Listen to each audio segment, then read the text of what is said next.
Major support for Out to Lunch is provided by the law firm of Jones Walker, established in 1937 with over 375 attorneys in offices throughout the U.S., providing a comprehensive range of services to a local, national, and international client base.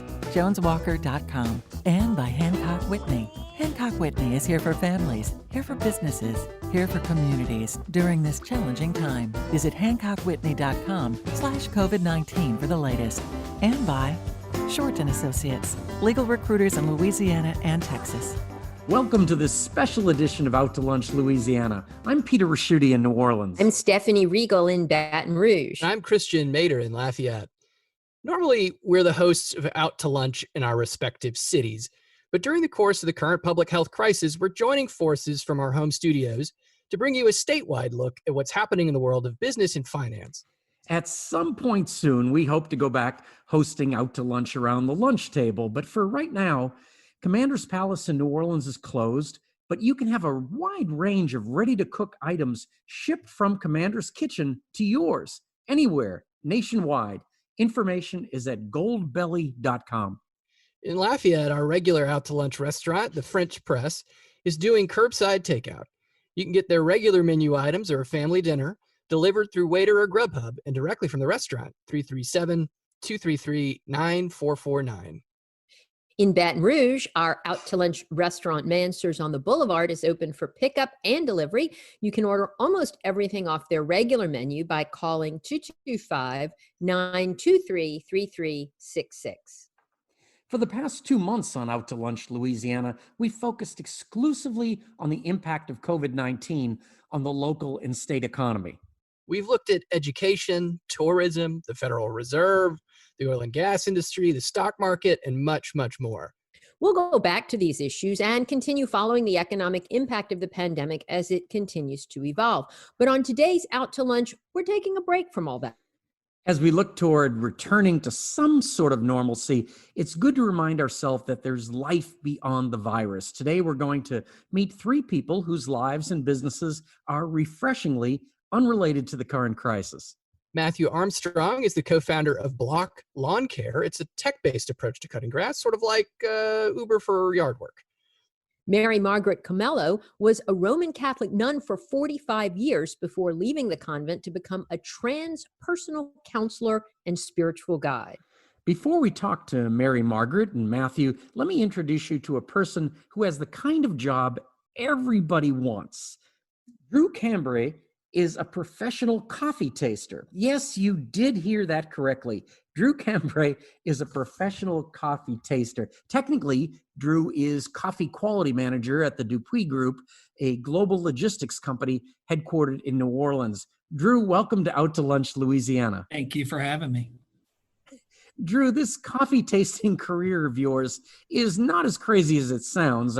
Coffee is the second largest commodity in the world behind oil. After what's been happening in the oil market over the last few weeks, it's probably safe to say that as of right now, coffee is the biggest commodity in international trade. I'm sure there's more to assessing the quality of coffee than taste, but let's start there. How much of your day is spent tasting coffee?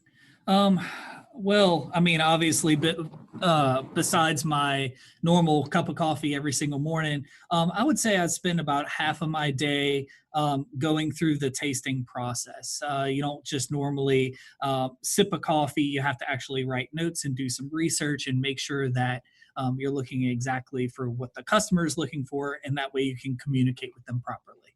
You know, we've started off by saying we wouldn't be bringing up COVID or such, but I wanted to know if that is in fact affecting the coffee business. And also another recent issue was tariffs. Is that having a play? Yes, it's actually affected the coffee world quite a bit. Everything from the local coffee shops all the way to the coffee producing countries. Countries like Colombia right now are actually having a whole lot of problems getting the labor in to produce their coffee. So it's just kind of sitting in the port right now in Colombia waiting to come over. Drew, I know wine tasters, for instance, can get degrees.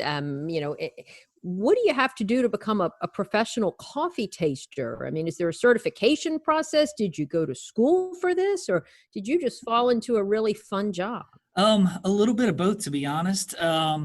I was in the coffee industry, started in the coffee industry in New Orleans right after Hurricane Katrina. That was one of the first things that was kind of open, was to work in a coffee shop. And I've kind of grown up my whole life drinking coffee, all the way from drinking coffee milk that my grandmother made me. But after being a barista for well over 11 to 12 years, I kind of fell into the coffee tasting world, worked with some green coffee importers. And when I started working with a green coffee importer, you had to actually go and take a week-long, extremely intensive process called a Q grader. Stands for quality. They have different Q graders for the Arabica, the specialty world, and then for the commercial world as well. So basically that week-long process was tasting coffee over and over and over, and you have to do everything blind. So you have to be able to tell a roast profile blind. You have to be able to tell which country of origin blind. You have to be able to tell if something is acidic, how acidic is it, how sweet it is, over and over and over.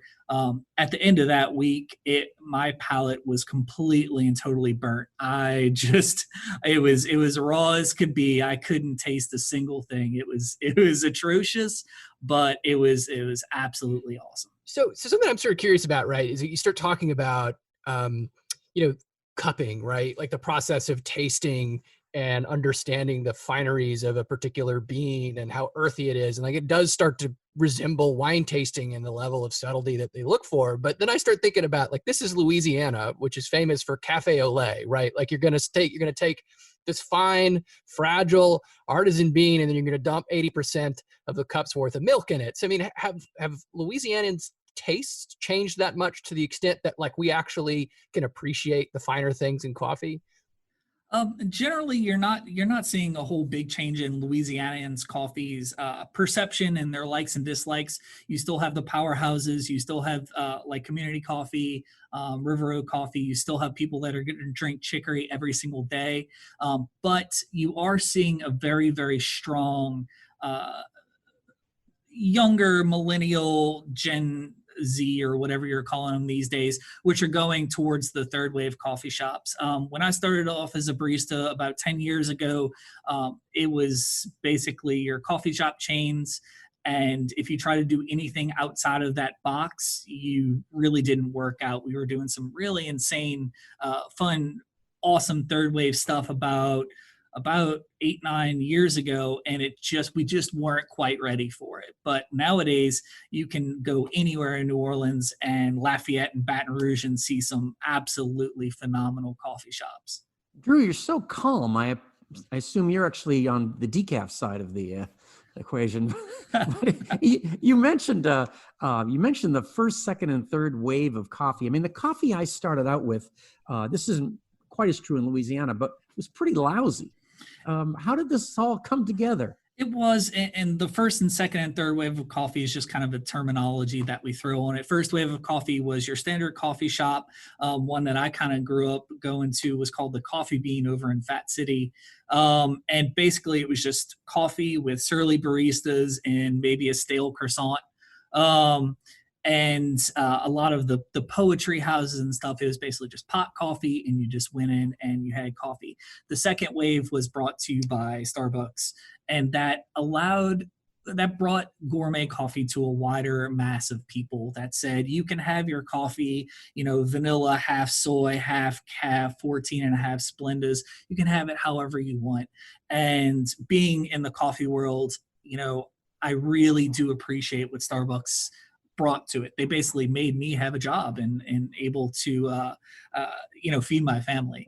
And then the third wave is when the baristas who were doing that for over and over and over and pulling the same shot and just getting a little bit above mediocre coffee were like, wait a second, let's think about this. Let's figure out what can make it better. Let's go and take a look at the past and look in Italy and look in France and how do they do it? And then he started pulling in the science to really everything to make coffee taste better.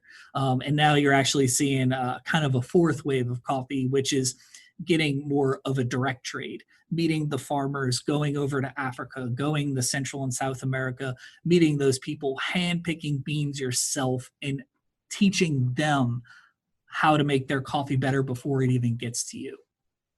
Drew, tell us real quickly, I mean, how exactly your business works. Who hires you to taste their coffee? And I mean, do you work for the coffee people or do you work for the hospitality industry? Or So my current company is Dupuy. We are a storage and forwarding company. So we basically pick up the coffee from the ships on the Port of New Orleans. We store it in a climate control warehouse, and then we hold it until the coffee roasters are ready to take their coffee. So the main goal of my job is to receiving the coffee once it get the coffee once it comes in port, taste it, make sure that nothing happened on the way in between the trip from country of origin all the way to the port.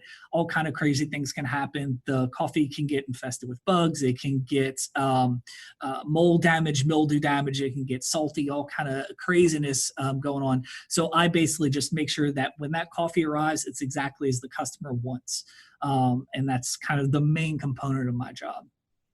Drew Cambre is a coffee expert. He's the coffee quality manager at Dupuy Group. Drew, thanks so much for joining us on Out to Lunch, Louisiana.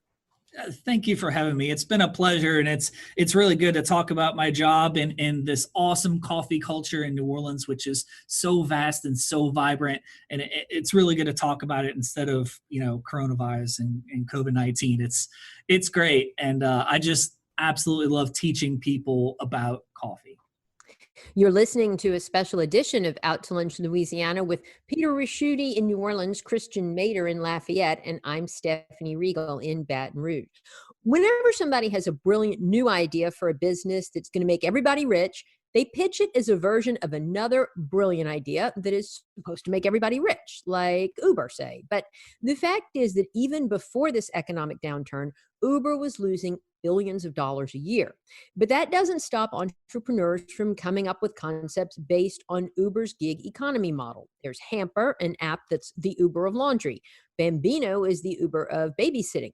And now from right here in Baton Rouge, there's Block Lawn Care, the Uber of grass cutting. The co-founder of Block Lawn Care is Matthew Armstrong. Matthew, welcome to Out to Lunch. Thank y'all so much for having me. Matthew, I might be getting a bit ahead of your business plan calling Block Lawn Care the Uber of grass cutting. Right now, it seems to be more of a business management platform for existing lawn care companies, but it looks like you're developing the consumer side of the app. Are you pitching this as the Uber of lawn care, or is it something else?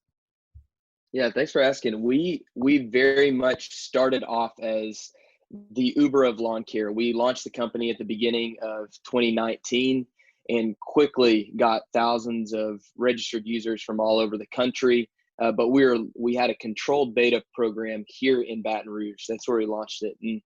And yeah, we started off as the Uber of lawn care and had some good success. But actually, as we continued to learn from our customers and from the mowers that we were actually hiring as our W-2 employees to provide the service, we started realizing that there was a better way to deliver this value proposition of bringing technology to an antiquated industry. And so over the past few months, we've actually been developing this new product that we are pivoting towards, which is really a SaaS product, a software as a service product that is going to be used by owner operators in the lawn care space. It's going to help them grow their top line and also cut back on spending time on their back office. So we're really excited about it. What problem are you all solving? I mean, are you trying to get lawn care companies to people that need their grass cut more quickly? Are you trying to help the lawn care companies find business or just to be more efficient? Absolutely. Really everyone who gets their grass cut by someone understands the pain points. They're having to slip cash or check under the doormat. It's hard time communicating with their mower. It may or may not be infrequent. Invoices come infrequently. But what a lot of people don't know is that these issues are the result of the operational inefficiencies that plague our industry. Every single one of these, single operators, solo operators, spends about 25% of their time doing tasks that are really for the back office, that don't earn them any money, that pull them away from earning revenue. This can really cause a lot of issues whenever it gets busy. And we know that down here in Louisiana, the grass doesn't just grow, the stuff grows, and it is crazy. So whenever you throw on 80-hour weeks, and then they have to go home and run their business, it can get a little hectic. And so what we're doing is helping, we've developed an app that helps them grow their top line and get more customers if they want to, but also it helps them streamline a lot of these back office tasks like invoicing and route management and schedule management. A lot of those things that they spend a lot of time on will now be able to be automated through this very simple app that's designed specifically for these owner operators. And we're the only one of our kind. So am I hearing that the advantage, say on the two sides of this app, whether you're a consumer or a lawn service provider, is that it provides a conduit to actually connect people to a marketplace that didn't really have before? I mean, I think about I get a guy that comes to mow my lawn, I Venmo him the money, right? And the way I found him was he mowed my mother's lawn, right? Does this disrupt the sort of word of mouth reliance that we kind of had on how lawn care services work? And is that something that's really going to grow somebody's market opportunity in a real way? Yeah, absolutely. That's a good question. We found that over 70% of all small lawn care operations grow their business primarily through word of mouth. We're not going to try to change that. We're trying to throw fuel on that. And so we're about to release this app for the business, these operators who are cutting grass, and then we'll start working on the other side of the app, which is what the consumer, the person who's getting their grass cut would get, and then that would allow them to manage their service between their operator and themselves, allowing them to really streamline how they take care of their home. Matthew, I've done my homework on you a little bit, and I know you're a really altruistic guy. I mean, you started out just by trying to mow lawns that are overgrown and maybe abandoned lots and such. Under this model, do you think that when you look at this model a little bit longer term, can you make money? Can you make enough money to feed the family and get it going? Absolutely. Pivoting from the marketplace where we were actually providing the service towards a SaaS model is extremely scalable. It will be a lot easier to sell. And honestly, the product that we are about to release is based off of all the learning that we, got from last year. And so we feel really excited about this possibility. And we already have about 50 people on our waiting list before that haven't even seen a product that said that they know what it's going to do. And they're like, we want this. And so, yeah, we really believe that we're onto something. There's 383,000 owner operators in America right now in the landscaping industry alone.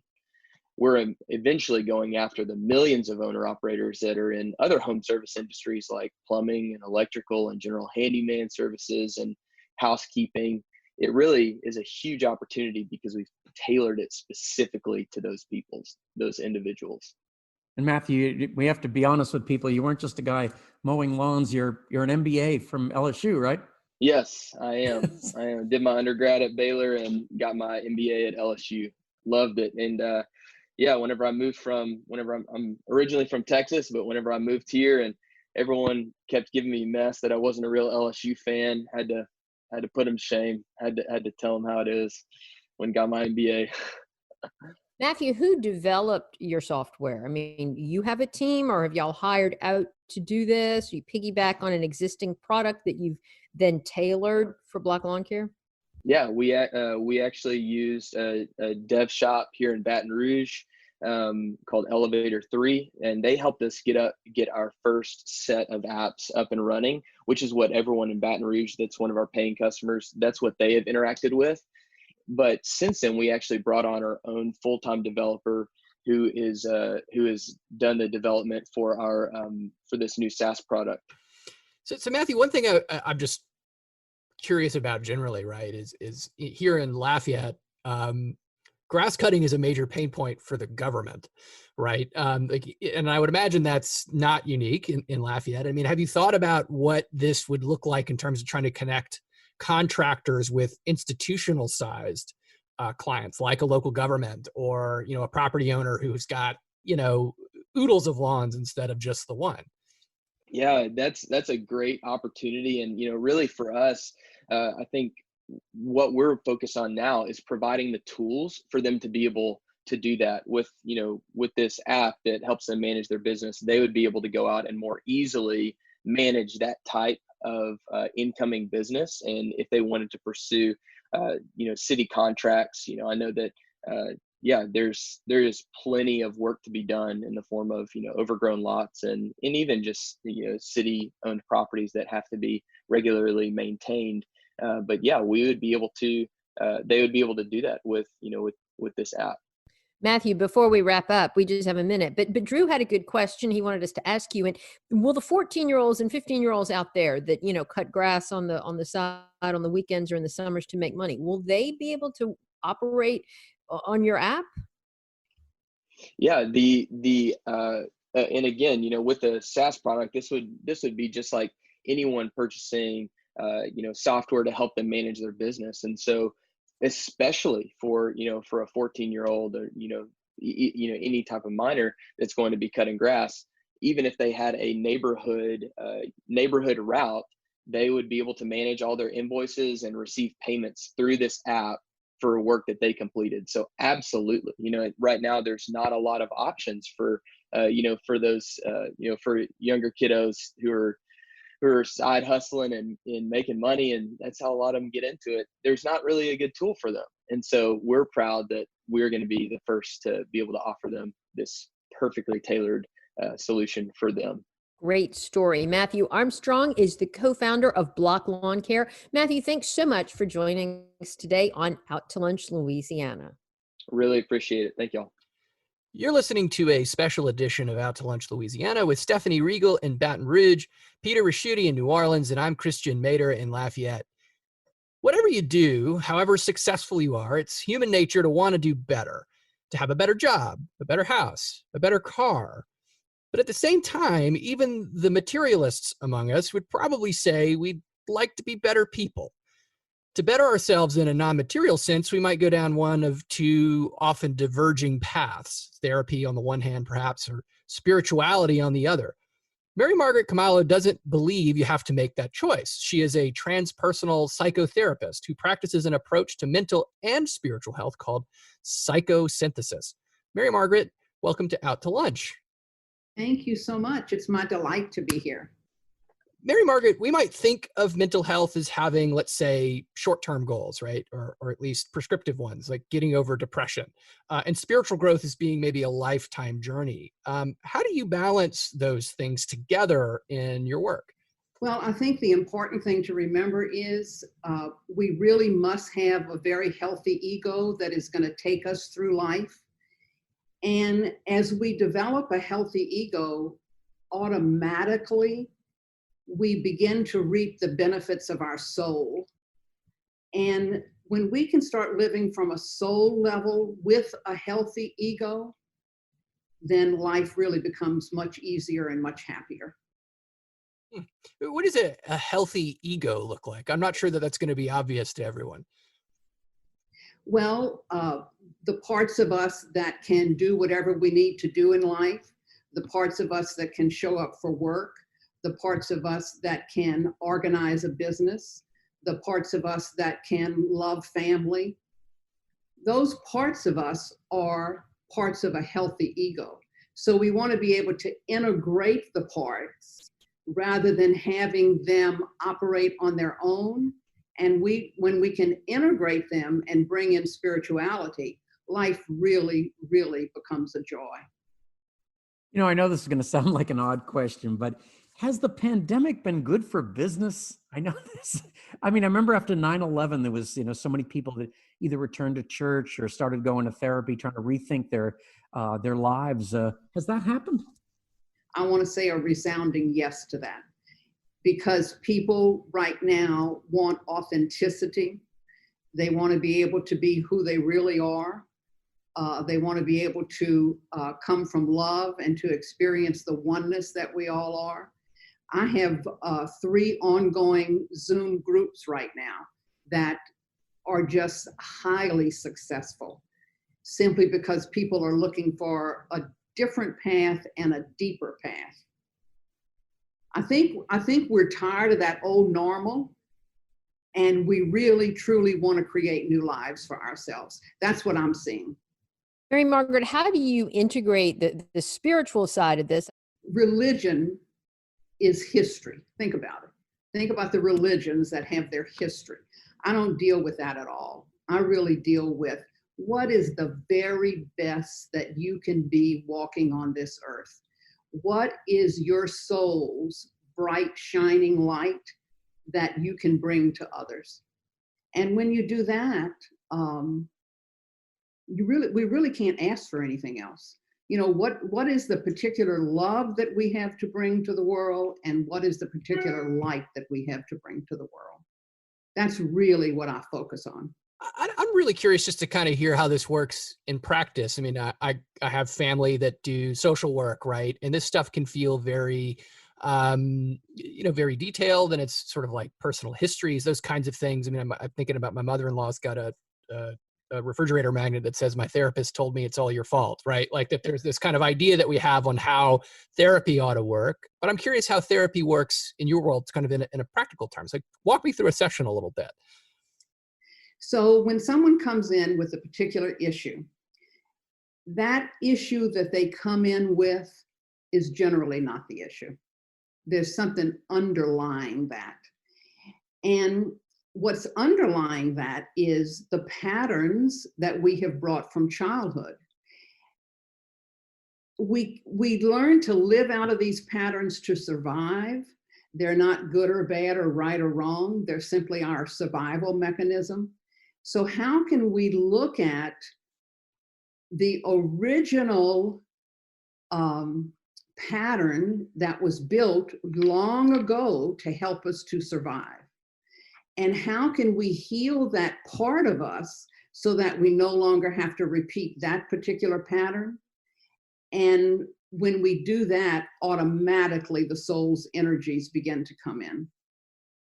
So this feels, in terms of its theory, very much rooted in psychoanalysis rather than, say, cognitive behavioral therapy or something like that.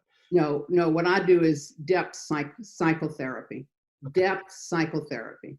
And I like to call it hype spirituality. Hype spirituality? Well, like a mystical spirituality, or it's the spirituality of the soul. How can our soul truly be what we live out of? The way I like to say it is, when we come into this world as a newborn, we're coming in whole. And then what happens is, because it has to happen, we fragment in order to protect ourselves. We have parts of us that maybe want to please other people. We have parts of us that push us in life to do better. We have parts of us that are deeply loyal. So these parts of us, how can we simply investigate them, look at their magnificent qualities, look at maybe some qualities that don't work, and then how can we move back into integration? It's all about integration of ourselves psychologically and spiritually. It's a simple process. I'm not saying it's easy. It's simple and it's magnificent. I've been at this now for about 45 years and really have just seen miracles happen. Really miracles happen. I mean, how do you monetize this? I mean, do you charge like a traditional therapist would, or a psychologist, say? And does insurance cover it, as it would, say, mental health counseling? No, I do have a fee, and insurance does not cover it. And I will absolutely do a sliding scale for those that need it. Mary Margaret, this is Peter. I have a question that I think maybe some listeners are thinking too. You were a nun for 45 years. Does one retire from being a nun? Well, I wouldn't call it retiring. About 20 years ago, I decided to leave the order. I belong to the Mary Knights of Holy Cross. which are based in New Orleans here. Originally, we're based in France. A magnificent group of women who are highly educated, magnificently cultured. I'm still good friends with so many of them. It just was time for me to leave. People say, why did you leave? And I just say, because it was time. So, lastly, I'm curious, I think about, I've been through therapy myself, right? And there's a moment where you feel like I've resolved X, Y, or Z. I mean, but this doesn't feel like something that a person ever reaches an endpoint. I mean, is there a point at which somebody leaves your door and says, you know what, I'm ready to sever this relationship? Or is this, part and parcel of, life's journey? No, that absolutely happens. And at the same time, what we may become is limitless because our soul's energies are limitless. So I simply encourage them to remember that they can move on really, truly by themselves. They can truly walk that path of healthy psychology and beautiful spirituality and become their limitless potential. I mean, think about that. What we may become is limitless. That's always been amazing to me. Mary Margaret Khumalo is a transpersonal psychotherapist and owner of Soulful Empowerment. Mary Margaret, thank you so much for joining us in Out to Lunch, Louisiana. Thank you. And thank you for joining us for this special edition of Out to Lunch, Louisiana. We edited these conversations to fit into the time slot here on your NPR station. You can hear longer versions of these conversations wherever you normally get your Out to Lunch podcast. If you're not an Out to Lunch podcast subscriber, search for Out to Lunch Baton Rouge, or Out to Lunch Acadiana on your podcast app. The producer of our show is Grant Morris. Our technical director is Eric Merle. Photos from this show on our website and social media are taken by Jill LaFleur. I'm Stephanie Regal in Baton Rouge. I'm Christian Mader in Lafayette. And I'm Peter Raschuti in New Orleans. Special assistance for this week's show came from New Orleans military and maritime graduates Alex and Zach Raybar. Thanks for joining us today. We'll see you back here next week for more Out to Lunch, Louisiana.